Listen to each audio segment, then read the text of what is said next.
Vous recherchez une école de référence pour une double formation universitaire et professionnelle de qualité? Voici l'opportunité à ne pas rater. L'École supérieure d'administration, d'économie, de journalisme et des métiers de l'audiovisuel ESAE vous offre des programmes d'enseignement en licence et en master orientés vers l'emploi qui font d'elle une référence à travers les filières de l'administration générale et territoriale, l'administration du travail et de la sécurité sociale, droit, diplomatie et relations internationales, administration hospitalière, universitaire et intendance, journalisme et métiers de l'audiovisuel et toutes les filières des sciences de gestion. Une seule adresse, www.esae.bj. Rendez-vous dès maintenant sur nos campus ESAE Bedjromende au numéro 90 93 65 21 ou au numéro 98 98 14 00. Paracourt sur le numéro 52 46 12 12. Aboumé-Calavi au numéro 52 88 44 44. Akpata au numéro 52 88 33 33. ESAE, l'excellence a un nom. Amis internautes fidèles de ESAE TV, dimanche 18 mai 2025, bonjour et bienvenue sur votre émission L'invité. Aujourd'hui, nous recevons sur ce plateau un invité de marque qui va interpréter, sinon commenter avec nous l'actualité politique en tant que représentant de l'opposition, parce que nous avons vécu quand même une semaine assez agitée sur le plan politique et également sur le plan culturel, des sujets que nous allons aborder avec lui dans quelques instants. Je vais installer tout de suite l'invité. Bonjour Monsieur Azatassou. Bonjour Monsieur. Bonjour Madame. Bonjour Monsieur Azatassou. Aux auditeurs, aux téléspectateurs. Vous l'avez reconnu, il s'agit de Monsieur Eugène Azatassou, le coordonnateur des forces de l'opposition et qui est membre du parti Les Démocrates. Et comme d'habitude, Madame Nansrine est avec moi ce matin pour conduire cette émission. Nansrine, bonjour. Bonjour Canis Thomas. Comment vous allez? Très bien, ici vous. Je rends grâce à Dieu. Ok, nous allons entrer de plein pied dans cette émission. Et nous allons démarrer par l'actualité qui agite encore l'opinion publique depuis pendant ces dernières 24 heures. C'est bien cela. Bonjour à nouveau, Monsieur Azatassou. Bonjour Madame. Merci d'avoir accepté une fois encore notre invitation. Avec promptitude. Oui. C'est moi qui vous remercie. Alors, de la semaine écoulée, fin semaine écoulée probablement, jeudi, vendredi, le président du nouveau parti, le libéral, Richard Bonougourou, a été interpellé pour corruption à l'endroit de quelques membres du ministère de l'Intérieur de la fonction publique. De la sécurité publique dans le cadre des formalités administratives pour son récépissé. Alors, comment interprétez-vous la situation actuelle de Richard Bonougourou? Merci Madame. Bon, je ne saurais vraiment en parler parce que je ne connais pas l'homme, vraiment. J'ai commencé à le découvrir à une certaine période, il était loin. Et puis il est venu, il a fait il a commencé à intervenir, à animer la vie publique. Bon, je ne le connais pas vraiment. Je ne le connais pas vraiment. Et je ne connais pas non plus le dossier. À part ce que le ministre de l'Intérieur a fait la déclaration du ministre de l'Intérieur a fait comme communiqué là-dessus. Je ne connais rien de cela. Par conséquent, j'attends de voir comment ce dossier va évoluer pour pouvoir apprécier. En tout état de cause, bon, si il se révèle que M. Richard Bonougourou est traité de cette façon et que ce n'est pas régulier, si je trouvais par exemple que ce n'est pas régulier, si je trouvais que c'était parce que par un certain nombre de prises de position qu'il avait été traité de cette manière, je le défendrais bec et ongle, comme je défends Madougou, comme je défends Ivor, comme je défends tous les politiques qui sont brimés, qui sont réprimés par rapport à leur désir de se porter candidat, par rapport à leur désir d'être dans l'opposition à la rupture. Si ça se révélait comme ça, je le défendrais. Mais là, je n'en sais absolument rien. J'attends de voir.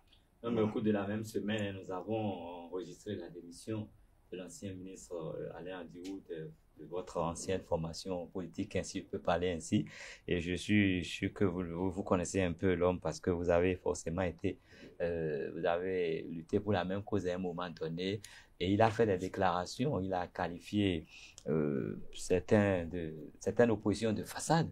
Et comment vous interprétez un peu cette actualité au sein de cette formation politique? Bon, si je dois apprécier la posture du parti FCBE sur l'échiquier politique national, ça Oui. c'est différent. Je le détache de la crise au sein du FCBE. Ah oui. Je le détache de la crise au sein du FCBE. La crise au sein du FCBE, là encore, bon, je sais que le ministre Adiou Oui. a dit que lui, il avait déjà démissionné. Tout à fait. Alors que dit. le parti dit qu'on l'a suspendu. Bon, donc, je pense que tout ça, c'est un mélange dont je ne m'occupe pas. J'ai mes problèmes. Je suis LD et je ne manque pas d'avoir mes problèmes. Non, mais au sein de LD aussi, vous avez des problèmes que vous gérez. Bon, où est-ce qu'il n'y a pas de problème maintenant? Non, mais tout le monde a des problèmes. La vie est faite de problèmes. Par conséquent, je ne m'occupe pas vraiment. C'est une crise qui affaiblit quand même une force de l'opposition. Et vous avez besoin d'être ensemble pour être plus fort. Bon, si vous le dites comme ça, mais de toute façon, j'attends aussi là, malheureusement, de voir plus clair pour apprécier et voir qui a raison, qui a tort. Ok, oui, vous avez commenté un peu la situation au sein du parti Les Libérales, sinon les difficultés de leur premier responsable. Mais il n'y a pas que le parti Les Libérales qui sont en difficulté actuellement. Il y a une crise qui secoue une autre formation de l'opposition, la FCBE. Comment est-ce que vous interprétez cela? N'est-ce pas, l'opposition n'est-elle pas fragilisée à travers toutes ces prises de part et d'autre? Fragilisée, c'est trop dire. Ce que je voulais dire par rapport à ça, oui. Pour parler de la situation d'Alain Adiou. Adiou qui démissionne avec mes idées propres sur la question de la posture du parti FCBE sur l'échiquier politique national. Mais je ne lis pas ça à la crise au sein du FCBE, à la crise avec Alain Adiou. Encore une fois, cette crise, les déclarations divergent. Alain Adiou dit qu'il a démissionné avant. Et le parti dit qu'il a été suspendu avant de démissionner. Oui. Donc tout ça là, c'est un imbroglio dont je ne m'occupe pas. Je m'occupe de mes propres problèmes. Je suis dans un parti qui fait face... qui prépare les échéances de 2026, qui prépare la restauration de la démocratie dans notre pays, le retour à l'état de droit, qui prépare la sortie des détenus politiques, le retour des exilés et les assises pour nous permettre de redéfinir les bases de notre vivre ensemble et de comment le pays va évoluer. J'ai tout ça à faire. Mais monsieur Azatassou, c'est vrai que vous avez beaucoup d'occupations au sein de votre formation politique, mais vous êtes également le coordonnateur du cadre des forces de l'opposition et au sein de cette force, il y a d'autres partis qui souffrent également. Nous avons vu récemment que le parti NFN de Apollinaire Avoyon, qui a eu des problèmes avec la justice et tout ça, c'est toujours, à mon sens, pas trop bien pour votre cadre de concertation. Oui, vous avez...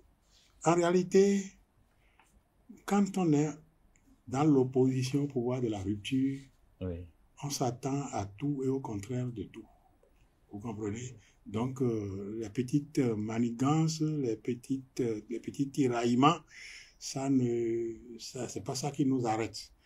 En parlant du cas du camarade Apollinaire Avoyon, lui, par contre, je le connais très bien.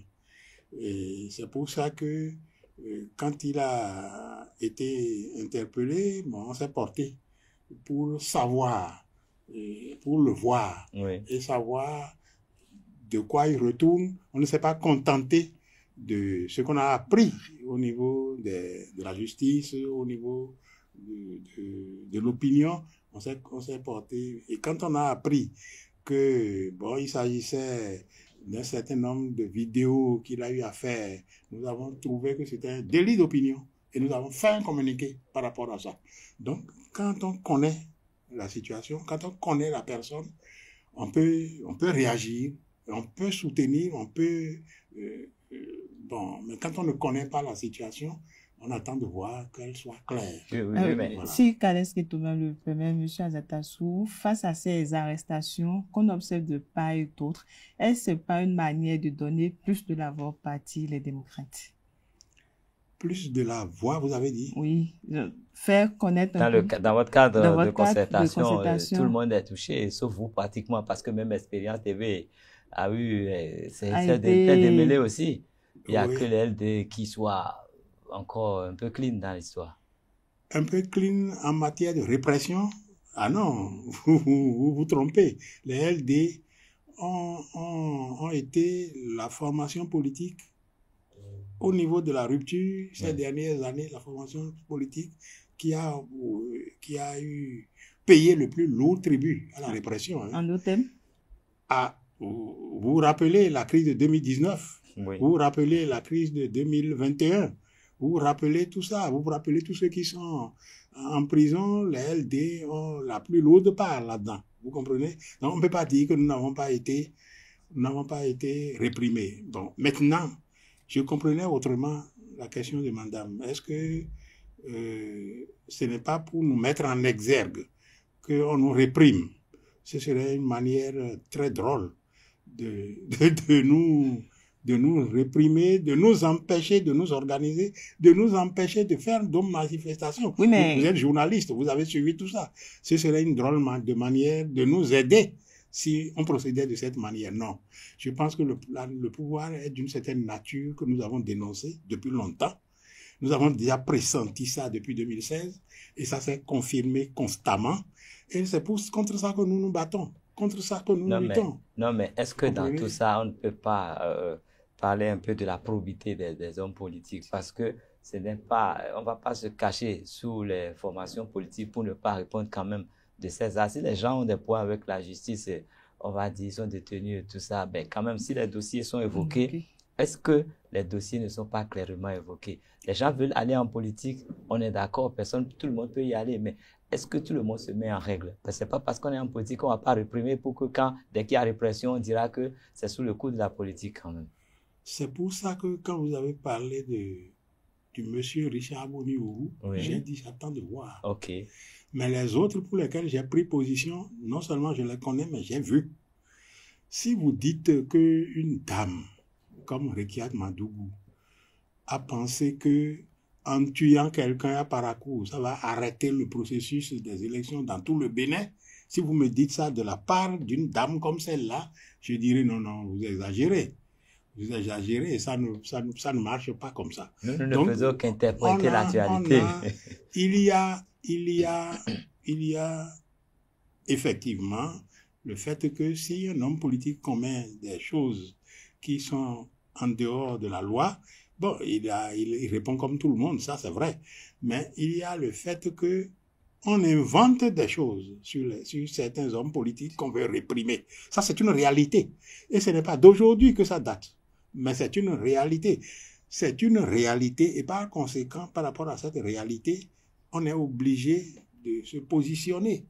On ne peut pas dire, dès qu'on a inventé quelque chose contre quelqu'un, vous dites, bon, c'est ça, c'est la loi. Si c'est comme ça, on finira par y passer tous et puis, bon, ce sera le non-état de droit et c'est contre ça que l'on lutte. Donc, on invente des choses contre des gens pour les mettre en prison, pour les mettre à l'exil. Bon, ça, là, c'est clair. Monsieur Azatassou, c'est comme ça.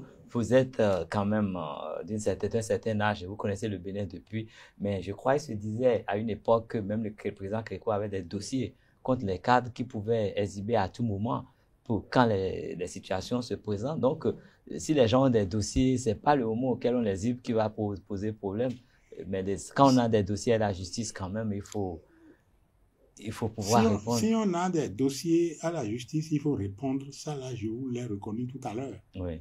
Mais il y a parfois des dossiers qu'on Est-ce qu'on invente. peut prouver que c'est inventé? Oui, on prouve, avec la nature du dossier, Oui. on prouve que c'est inventé. Si vous prenez le dossier NFM de Komi Kounché, le dossier a été vidé par les instances appropriées. Le cadre qui doit s'en occuper s'en est occupé et a vidé. On a lancé mandat d'arrêt, tout ça. Le monsieur est venu et allé voir le juge. Le juge a regardé le dossier et a dit, bon, si c'est ça là, bon, c'est pas grave, c'est fini, c'est vidé. Et pourtant, on a transféré après à la criette et vous avez vu la suite. Donc, non, je pense qu'il faut être clair là-dessus. On peut inventer et on invente des dossiers parce qu'on a besoin de faire taire les gens ou de les chasser du pays ou de les mettre en prison. Non, mais C'est comme ça, ça là, c'est clair dans ma tête et c'est contre ça que je lutte. non, mais C'est clair dans ma tête à moi. Bon, Non, mais j'aurais bien aimé que ce soit clair dans la tête de journalistes que vous êtes. ok, non, mais Qui observez, vous êtes les historiens du présent. oui, tout à fait. C'est clair. Oui. Donc vous, ça, tout ça, c'est de l'histoire qui se construit Oui, mais comme ça. cette attention, nous allons rester dans l'histoire alors, comme vous l'avez évoqué. Oui. Et je pense que il y a des années dans ce pays, en Conseil des ministres, des gens ont été révoqués, des gens ont été en prison. Ça a été prononcé en Conseil des ministres, bien avant la démocratie. Et aujourd'hui, même encore, des gens sont révoqués en Conseil des ministres. Est-ce qu'on a ramené pour améliorer la gestion de nos communes, surtout aujourd'hui en prison? Donc, je crois qu'il y a un problème de probité. Est-ce que ce n'est pas la probité du Béninois qu'il faut interroger en la matière avant de parler de l'homme politique? Parce qu'il faut de bons Béninois avant de parler de bons hommes politiques. Bon, alors, tant qu'on en parle des bons Béninois, on les jette en prison à tour de bras, sous n'importe quel prétexte. D'abord, c'est qui le bon Béninois? Ah bon, c'est lui qui dit. Non, c'est lui qui parle du bon oui, Béninois. non, Il a dit, oui. je répète, Oui. il faut qu'on soit d'accord. Oui, Il faut le bon Béninois pour faire la bonne politique. C'est ça que vous avez Oui. dit. Bon. Et tant que le Béninois n'est pas bon, on fait comment? non, mais on les gens on le met en prison. les gens qui ont des problèmes avec la loi, quand même, eux, ils peuvent aller répondre et Oui. d'autres vont prendre le relais. Oui, Et quitte à avoir des gens qui les répondent gens qui vraiment. ont des problèmes avec la loi doivent répondre. Et on les retrouve pas seulement en politique. Oui, Ils pas sont seulement partout. ailleurs, ils sont Et ce n'est pas d'aujourd'hui. Oui, ils sont aussi en politique qui ne répondent pas à la Ah. loi et qui doivent répondre, ça c'est clair. Mais c'est clair aussi qu'il y a des gens sur le compte desquels on invente des choses pour les mettre en prison parce qu'ils dérangent. Bon, C'est clair. Donc, tout ça est clair. Bon, ça, c'est Tout ça là est clair. Par pour vous conséquent, êtes politique. maintenant vous avez abordé, vous avez La parlé situation rapide. des SE qui ont Vous été avez, révoqués. merci madame, vous avez abordé la situation des SE. Vous savez, on aborde là la réforme de la décentralisation. Oui, tout à fait. Il y a Tout à beaucoup fait. de réformes dans Il y a ce pays beaucoup pour corriger. C'est la réforme, oui, pour corriger, Ce qui n'allait pas. Qui n'allait pas. Mais la plupart de ces réformes, la presque totalité de ces réformes n'ont rien corrigé et ont été un échec cuisant. Pour quelle C'est raison? ce que prouve la réforme de la décentralisation. Le pouvoir de la rupture a un principe. Ok. Quand quelque chose ne marche pas, on ne répare pas. On met de côté. On trouve que les maires gèrent mal. On leur retire le budget, on les flanque un SE, comme si le SE, lui, il a vécu sur Mars. Il n'est pas béninois, il n'est pas de la planète Terre. Il a vécu sur Mars. Il doit être meilleur que le maire. Pourquoi? C'est un béninois. Non, parce que c'est avec c'est toutes des nos technocrates. aspirations. Je crois qu'on a ramené Bon, les maintenant, c'est vous qui tirez la l'administration. conclusion. Non. Pourquoi on les met en prison? Pourquoi est-ce que il y a des tiraillements entre eux et les maires? Pourquoi? Non. C'est ça que nous reprochons au pouvoir de la rupture. Si la décentralisation a des défauts, Oui. il faut garder le cap sur l'objectif de la décentralisation et réparer les défauts jusqu'à ce que l'objectif soit atteint. C'est ça, en principe. Parce qu'on n'a pas fait la décentralisation pour le plaisir. On aurait pu continuer de nommer les préfets, les sous-préfets. Les préfets, oui, on les nomme. Oui. Mais les sous-préfets et autres, on aurait pu continuer de les nommer. Mais on a estimé qu'il faut faire la décentralisation. C'est-à-dire qu'il faut la démocratie à la base et faire en sorte que, au niveau local, les responsables s'appuient sur les investissements nationaux pour promouvoir l'économie locale, la démocratie locale, l'emploi au niveau local. C'est ça l'objectif de la décentralisation. On arrive, on dit les maires gèrent mal, paf, on leur retire le budget, paf, on les flanque de SE, et puis maintenant les SE, on voit comment c'est que ça devient. Non. Quand ça fait mal, il faut évaluer, voir pourquoi l'objectif n'est pas encore atteint, pourquoi c'est mal géré, qu'est-ce qu'il faut régler. Mais pas détruire. Vous comprenez? Pas mettre de côté. Non, mais la rupture, met de côté. Que l'avènement des FCE met en mal la gestion à la base, la décentralisation. C'est le maire qui est élu. C'est le maire qui est élu. Et la gestion à la base veut que l'élu, que ce soit lui qui réponde de la gestion de la commune. Et pourquoi il n'est pas ordonnateur de son budget? Pourquoi? Vous comprenez? Donc, c'est dans les principes du pouvoir de la rupture. Vous pouvez regarder sur tous les plans. Sur tous les plans. Dès qu'on dit, bon, ça là, c'est pas... Quand on est arrivé, les sociétés d'État, là, qu'on a fermé, on a renvoyé tous les travailleurs, qu'est-ce qu'on dit? On dit c'est mal géré. Mais les sociétés d'État sont mises là pour des buts précis, pour remplir des missions précises.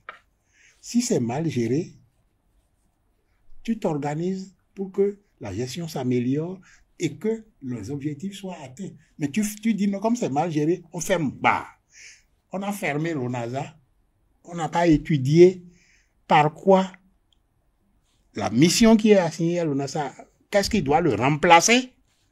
Et puis quand la famine est arrivée, on a dit c'est les coqs qui ont mangé le maïs. C'est les coqs, c'est la guerre en Ukraine, c'est machin, c'est machin. Comme si un pouvoir qui arrive doit gérer en l'absence de toute crise internationale, de toute crise nationale, en l'absence de tout, pour pouvoir bien faire. Non, c'est parce qu'il survient des crises, il survient des choses au niveau international qu'on ne maîtrise pas, qu'on prévoit des mécanismes pour que lorsque ça arrive, on puisse se servir de ces mécanismes et s'en sortir. Mais quand vous arrivez sans études, boum, on a fermé. On a chassé tous les travailleurs, on a remercié tout le monde. Et puis, on donne à peu près la mission à un privé qui n'a pas les mêmes objectifs. Vous comprenez? Bon, donc, si vous voulez, Monsieur Azata, je comprends que vous décriez quelque chose là, oui. Mais en politique, vous avez décrié autre chose. Vous avez décrié, par exemple, le code électoral. Et aujourd'hui, il y a une commission de pilotage pour l'audit du fichier électoral qui a été mise en place. Mais au sein de cette commission, vous y êtes, mais il y a encore crise. Le comité de pilotage, il y a une crise, c'est ça que vous dites, hein? Oui, effectivement. Au sein du COPI. Je n'oublie pas que je suis sur Resae TV, où le pasteur Aloko est venu intervenir. Je sais. Non, je sais que... C'est ce que je vous disais tout à l'heure. Oui. C'est ce que je vous disais tout à l'heure. Le COPIL, le comité de pilotage, est composé d'êtres humains, d'hommes. Oui. Et quand il y a des hommes quelque part, il peut y avoir des problèmes, des incompréhensions, des malfaçons. Il peut y avoir beaucoup de choses. Vous comprenez? À partir de ce moment, on ne dira pas « Ah, votre copine là, bon, bref, on jette. » La rupture aurait dit ça. Mais nous, on ne dit pas ça. Non, on ne dit pas ça. C'est des hommes et on les a... Ils ont réfléchi. C'est des hommes de qualité d'ailleurs. C'est des hommes de qualité, tous, pratiquement. Oui. C'est des hommes de qualité, tous. Par conséquent, ils ont continué à travailler en leur sein, à réfléchir en leur sein pour leur mission. Ils ont focus sur leur mission. Et par conséquent, ils ont continué à réfléchir, à travailler en leur sein, à ce que la mission soit atteinte. Et vous verrez, cette mission d'audit du fichier électoral, ils ont à cœur. Ça ne dépendra pas d'eux que ça ne soit pas, reçu. Vous êtes en train de dire qu'ils vont arriver à thème. Oh oui, madame, ils vont arriver à terme. En tout cas, ça ne dépendra pas d'eux qui n'arrivent pas à terme. Ils sont déterminés à arriver à terme. Mais ils ont des problèmes entre eux. Les problèmes, c'est inhérent aux hommes. Si on nous laisse, nous trois qui sommes ici, là, maintenant, pendant 2 jours, 10 jours, on commencera à avoir quelques petits problèmes. On va dire, bon, ça dépendra. Comme moi, je suis le plus vieux, je vais dire, bon, venez, c'est pas grave, non, on va gérer. Bon, vous voyez, mais je ne dirai pas, je vous renvoie tous, non, toi, tu sors des AE parce que tu as des problèmes, non? Je ne dis pas ça. C'est ça le problème. Le pouvoir de la rupture ne règle pas les choses en étant focus sur les objectifs. Ils viennent, pour eux, c'est trop lent. Il faut, on casse. Et puis, on avance. Et puis, on bute. Et on ne sait plus comment avancer. Monsieur Azatassou, je sais que vous êtes très critique à l'égard de la politique, de la gouvernance actuelle dans notre pays. Mais cette semaine, nous avons remarqué que quelqu'un qui a été votre candidat, en tout cas le candidat du FCBE il y a presque 10 ans, est revenu maintenant applaudir carrément la gouvernance du président Talon. Lionel Zinsou, il est monté au créneau, il a parlé, il a été admiratif de tout ça. Oui. Quel commentaire faites-vous? Non, c'est son opinion. C'est l'opinion de Lionel Zinsou. Je veux pas. C'est son opinion. Et il a le droit d'avoir son opinion et le droit d'exprimer son opinion. C'est l'opinion de Lionel Zinsou. Vous comprenez? Et il a ses repères, lui. Il a sa façon dont il perçoit les choses. Oui. Donc, je n'ai rien à dire par rapport à ça. C'est son opinion. Je peux ne pas être d'accord. Ce sera mon opinion. Vous comprenez? Oui. Voilà. Donc, et j'ai aussi le droit de l'exprimer et de dire que je ne suis pas d'accord avec la vision que Lionel Zinsou porte actuellement. Je peux ne pas être d'accord, madame, c'est comme ça. Et les choses, bon, les hommes, ça évolue dans un sens, ça évolue dans un autre. Bon, bref, moi, c'est son opinion. Ouais.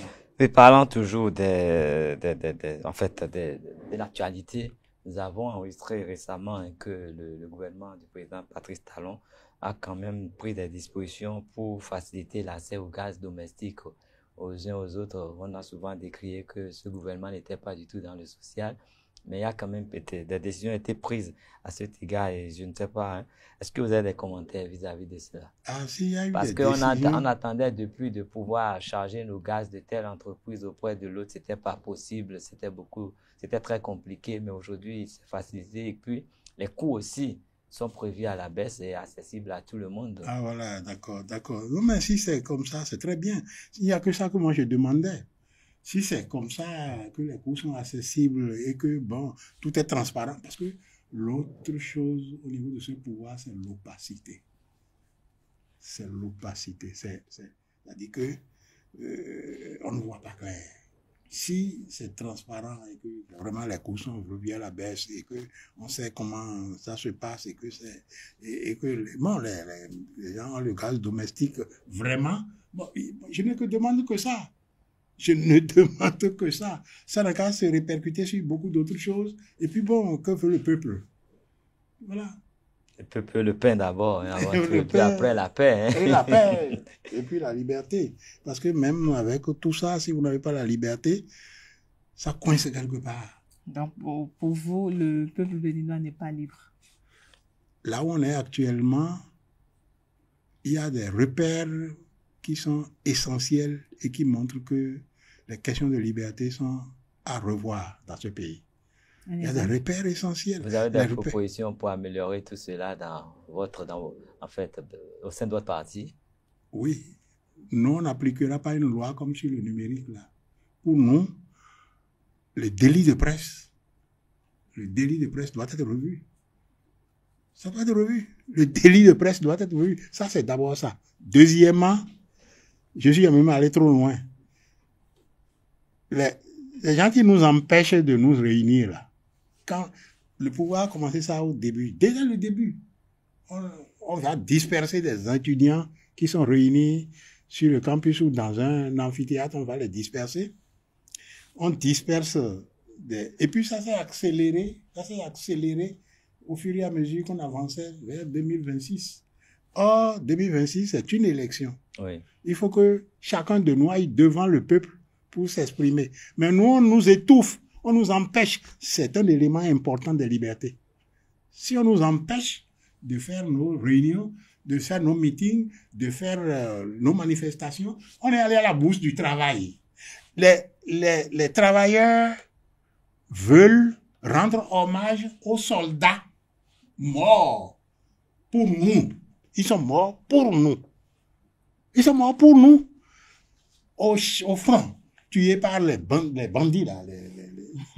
On veut leur rendre hommage et puis le pouvoir refuse.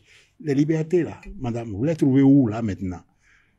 Vous les trouvez où? Non, mais je crois que c'est un sujet très sérieux. Il y a eu question de procédure. Bon, laissez tomber. Je crois que non. Nous allons... Je connais très bien les situations dans lesquelles il faut quelle procédure pour faire un meeting à la Bourse du Travail le 1er mai? Il faut quelle procédure? La Bourse du Travail le 1er mai. Je ne suis pas né d'hier. Nous avons dit sur le plateau, hein, vous en avez vu beaucoup d'autres, donc vous avez de l'expérience. Il faut et puis, même un député qui veut faire reddition de comptes, c'est dans leur règlement intérieur. Le maire autorise. Le maire de la localité autorise. Et puis la police débarque pour disperser. Ça là, madame, vous comprenez ça, vous? Vous êtes capable de tout comprendre, hein, moi. Ça, je ne comprends pas. Je ne comprends pas. Quand nous avons les données, nous pouvons interpréter. Oui, quand nous avons les données pour interpréter, vous pouvez mettre des commentaires, bien sûr. Oui. Mais bon, c'est des situations... Moi, je ne comprends pas ça. Mais je ne crois pas que je sois le plus bête du pays pour ne pas comprendre ça. Monsieur Azatassou, le temps est parti à cette émission. Hein. Il est presque fini déjà. Et moi, je voudrais que nous puissions quand même aborder un sujet de fierté nationale parce que on se rappelle, il y a quelques années, nous avons reçu 26 œuvres royales d'Abomey qui nous ont été rendues. Là, cette année, nous avons reçu une pièce qu'on attendait depuis des mois, le Cataclès du roi Béhanzin, qui est revenu au Bercail. Qu'est-ce que cela vous inspire? C'est une très bonne chose. C'est une très bonne chose que nos œuvres culturelles reviennent. Que nos œuvres culturelles reviennent parce que, les gens sont venus nous envahir, ils ont pillé nos œuvres, tout en nous assénant que c'est des œuvres du diable, que c'est le démon, mais eux, ils s'en sont servis pour aller gagner leur musée et se faire de l'argent. C'est très bien, la procédure a commencé, ça fait longtemps. Mais ça a abouti à 26 œuvres d'abord sous le président Talon. Et puis, il y a ce Cataclès qui est arrivé. C'est une très bonne chose. Il faut que ça revienne, il faut que plus revienne. Autrement dit, vous êtes engagé au sein de votre parti à continuer sur cette lancée pour ramener le plus de nos trésors. On est engagé à plus que ça. C'est pas seulement le retour des trésors royaux. C'est une question fondamentale. La question qui est posée aujourd'hui au plan international, c'est la question de quelque part faire plus de liberté pour nos peuples. Faire plus de liberté. On a eu les indépendants, on a eu l'esclavage. Oui. On a évolué vers ça, la colonisation. C'était déjà mieux que l'esclavage. Oui. Mais on a évolué vers ça, vers les indépendances de 1960. C'était déjà mieux que la colonisation. Oui. Les peuples aujourd'hui aspirent à faire un autre pas en avant vers plus de liberté. Et ça, nous sommes à l'écoute de cela pour notre peuple. D'accord. Voilà. Merci, monsieur Azatassou. Nous sommes ravis de vous avoir reçu sur ce plateau ce dimanche matin.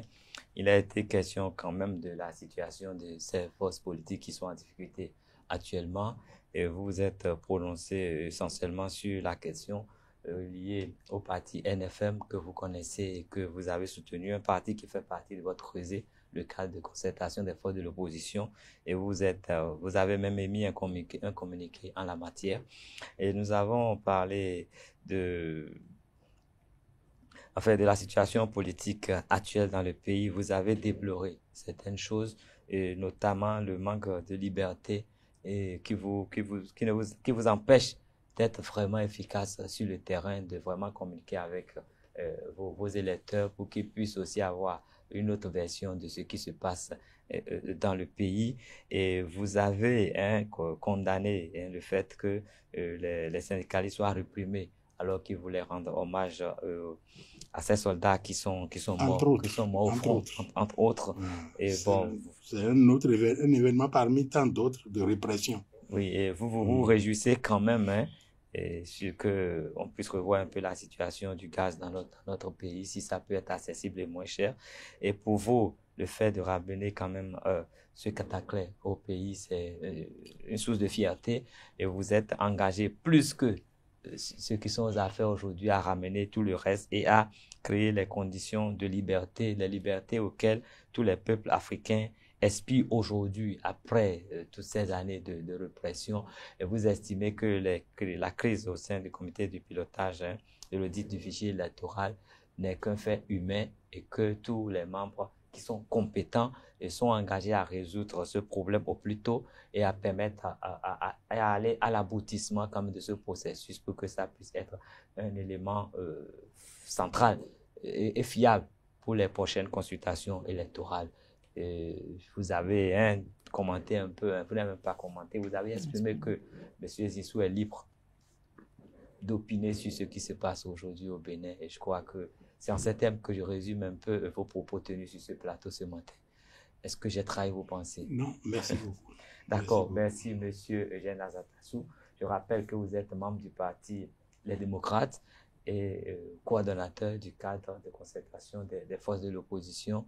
Nous avons débattu autour de l'actualité et vous avez dit des choses intéressantes et vous souhaitez que la liberté soit et qu'elle soit totale pour tous les peuples. Merci à vous, je vais dire infiniment merci à vous, Nasrine Fatoumbi, qui m'avait assisté pour que cette émission puisse aller à son terme. Merci à Monsieur Charbel Canefort, merci à Madame Ruth Solidi, merci à Monsieur Espero, à tout le monde, tous ceux qui ont permis à ce que cette émission se réalise bien, et surtout merci à vous, chers fidèles de Zayo TV, qui avez suivi cette émission. Merci, vous êtes bénis. Restez scotchés pour les autres émissions. Merci et à très bientôt.